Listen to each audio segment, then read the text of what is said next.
Bonjour à tous, c'est Edgewan. Aujourd'hui, on se retrouve pour parler du match Italie-Espagne qui s'est soldé par la victoire de l'Espagne 2-1. Donc, ce fut comme une surprise de voir l'équipe anti-championne du monde et surtout qui était invaincue depuis 2018 perdre contre l'Espagne. Même si en soi, je ne suis pas étonné que ce soit l'Espagne qui batte l'Italie parce que déjà la Coupe du Monde, j'avais dit que l'Espagne pour moi faisait partie des favoris parce qu'ils avaient comme un super jeu.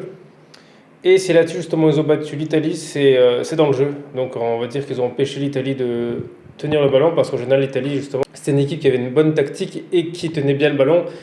Et ben là l'Espagne, c'est eux qui ont la possession de balle. Par exemple déjà en première mi-temps, c'est eux qui ont eu plus de 65% de possession de balle. Donc déjà là ça a un peu empêché l'Italie de jouer. L'Italie essaie de jouer en contre, mais bon ça n'a pas été super efficace. Malheureusement ils ont été assez mal dans le but.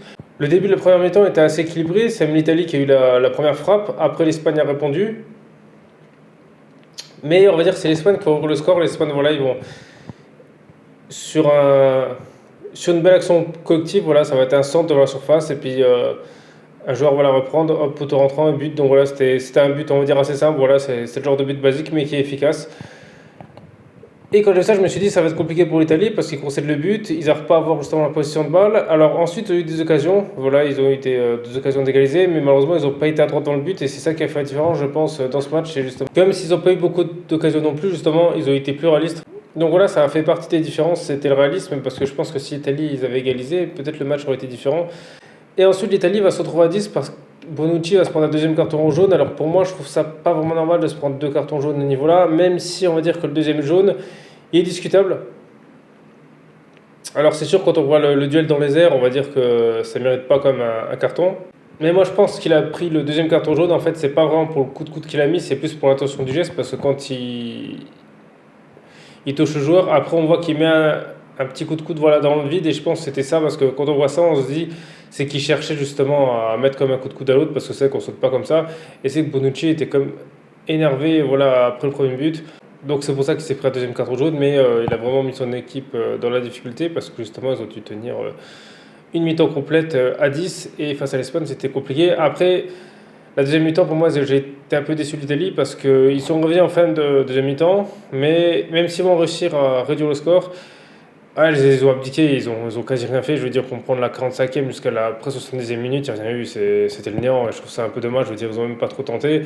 L'Espagne, ils gardaient le ballon, mais ils tentaient pas trop non plus d'attaquer. Voilà, c'est vrai que c'était vraiment pas du tout intéressant ce match, dans la partie là.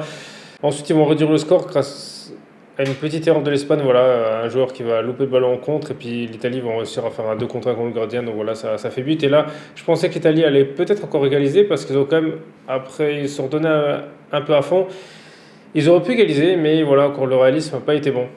Et je trouve ça dommage parce qu'ils auraient vraiment pu faire quelque chose. Voilà, ils ont eu un coup franc dans les dernières minutes voilà, qui a été mal tiré. C'est dommage. De l'autre côté, l'Espagne a eu comme quelques petites occasions. Une grosse, surtout que Donnarumma a raté, c'est que Donnarumma a fait un bel arrêt en deuxième mi-temps.